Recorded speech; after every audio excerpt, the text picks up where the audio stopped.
Hello everyone. आज मैं करने वाला हूँ जावा 42 का रिव्यू। इसको लिए हुए अप्रॉक्सीमेट मुझे 3 साल हो चुके हैं और मैं आपको बोलूँगा आप जावा 42 ना ही ले तो बढ़िया है। मैं इसकी बहुत सारी प्रॉब्लम बताता हूँ जो इसमें प्रॉब्लम है। तो चलो करते हैं वीडियो को स्टार्ट। तो सबसे पहले मैं इंजन पे आता हूँ। तो लास्ट ईयर अप्रॉक्सीमेट मेरे पे 60 से 70 थाउजेंड इसमें खर्च हुआ है, जिसमें इसके अंदर जो आप ये देख रहे हो इंजन, इसके अंदर एक कॉयल होती है, वो कॉयल भी फूक चुकी है बिकॉज जो इसका चार्जर था वो फूक गया था। ठीक है। और एक्चुअली पहले चार्जर फूका था, उसके कुछ टाइम बाद कॉयल भी फूक गई। ठीक है। और एक दो इसके अंदर कुछ बेरिंग वगैरह भी होती हैं, वो भी ख़राब हो गई थी। और कम से कम मेरी बाइक 50,000 चली है 3 साल में, ज़्यादा भी नहीं चली। और इसके काफ़ी पैकिंग है वो भी ख़राब हो गई थी इसकी। और इवन आप देख सकते हो कि अप्रॉक्सीमेट जो आप इसका इंजन है, इसके इंजन भी मतलब जब मैंने ली थी बाइक उस टाइम भी कुछ ऑयलिंग का इशू आ गया था, वो मैं आपको दिखाता हूँ। और तो आप ये देख रहे हो। और इवन इसके जो साइलेंस, इसका टोटल बॉडी है ये भी ख़राब हो चुकी है, ये भी पूरी नई पड़ी है। टोटल बॉडी इतनी जल्दी ख़राब हो गई इसकी। और इसकी जो क्लच प्लेट होती है वो भी ख़राब हो गई थी। पिछले साल अप्रॉक्सीमेट ये सारा खर्चा है। और इवन इसकी वायरिंग भी ख़राब हो गई थी। ठीक है। और जो इसके साइलेंसर है वो ऑलरेडी एक बार वारंटी में चेंज हो चुके हैं। ठीक है। होता क्या है, इसके साइलेंसर में जंग आ जाती है और बहुत जल्दी ख़राब हो जाते हैं। और अब इसके इंजन की बात दिखाऊं तो इंजन में दिखा रहा हूँ ये। तो ये बाइंडिंग ऑलरेडी 2 महीने के अंदर ही टूट चुकी थी। ठीक है। तो 2 महीने बाद इस ऑयल लीक हो गया था बाइक लेने के बाद। उसके बाद उन्होंने दोबारा इस पर कुछ पेस्टिंग किया, तब उसके बाद किया। और इवन अब इसका रेडिएटर भी ख़राब है, वो भी लीक कर रहा है। ठीक है। और ये जो स्विच है, ये स्विच भी ख़राब हो गया था। ये एक्चुअली स्विच में कुछ फॉल्ट था, उसके चक्कर में मेरी पूरी वायरिंग ख़राब हो गई थी। ठीक। और इसकी जो सॉकर है वो आगे और पिछले दोनों चेंज हो चुके हैं। ठीक है। इवन टायर तो अप्रोक्सीमेट 3 चेंज हो चुके हैं, पिछले वाले और आगे वाला दूसरा चेंज हुआ है। ठीक। तो मेरी माने तो आप जावा 42 ना लें, क्योंकि चलती तो काफ़ी अच्छा है बट मेंटेनेंस कॉस्ट बहुत ज़्यादा है। और इसका ये भी आप देख रहे हो, ये एक्चुअली डिस्पैड के लिए होता है। आपका मतलब जो ब्रेक है प्रॉपरली लग जाए, ये मास्टर सिलेंडर होता है पीछे वाले ब्रेक का। ये अभी करवाया था मैंने, सही 2 महीने हुए होंगे इसको। ऑटोमेटिकली पिछला ब्रेक लग जाते हैं और फिर जाम हो जाते हैं, इसको मुझे ढीला करना पड़ता है खुद से। अभी ये सर्विस कराई थी, इन्होंने बोल्ट भी नहीं लगाया सही से। ठीक है। तो इस तरीके से सर्विस करते हैं जावा वाले। और आधे से ज़्यादा जगह चीज़ें मिलती हैं। आपका जो नोएडा वाला शोरूम और गाज़ियाबाद वाला शोरूम है, वहाँ आधे से ज़्यादा सामान नहीं होता।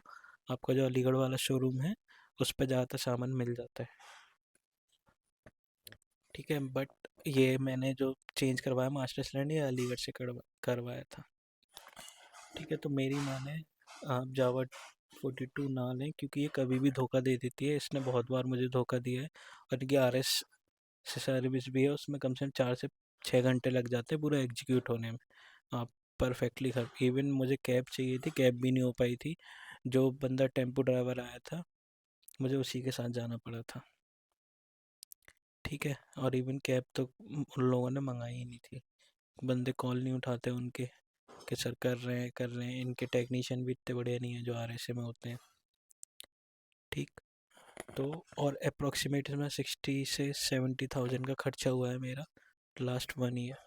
तो आप सोच सकते हो कितनी ज़्यादा कॉस्ट है। और इस बाइक की कॉस्ट ज़्यादा है नहीं, 2,40,000 के आसपास आपकी बाइक आ जाएगी अप्रोक्सीमेट, और इससे कम ही पड़ेगी। तो मेरे माने तो बाइक ना लेंगे। इवन इसकी जो आप क्या बोल सकते हैं कि इसकी ऑलरेडी बैटरी भी ख़राब हो चुकी है एक बार। और इसके फ़िल्टर वगैरह ये सारी चीज़ चेंज तो होते ही हैं। और इवन होता क्या है, ये जो रेडिएटर है ये भी इसका ख़राब हो गया है, ये बस चल रहा है।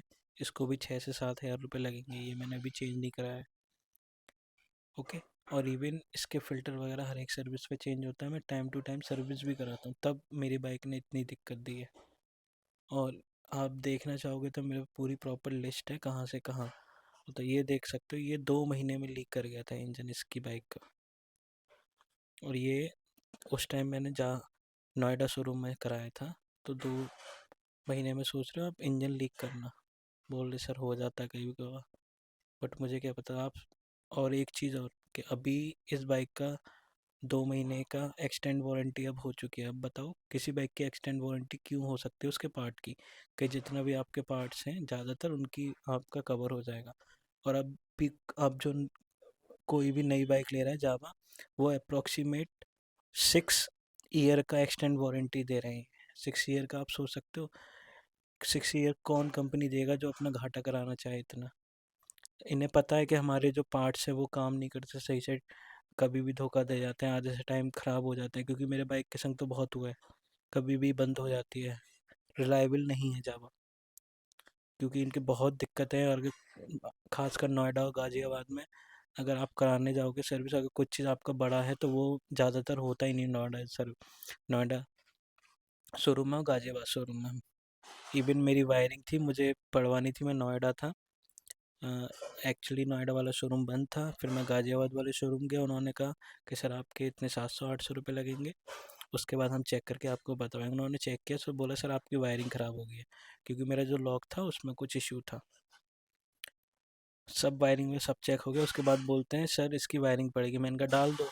तो उन्होंने बोला कि सर अभी हमारे पास वायरिंग नहीं है, आपको छोड़नी पड़ेगी 3 से 4 दिन कार।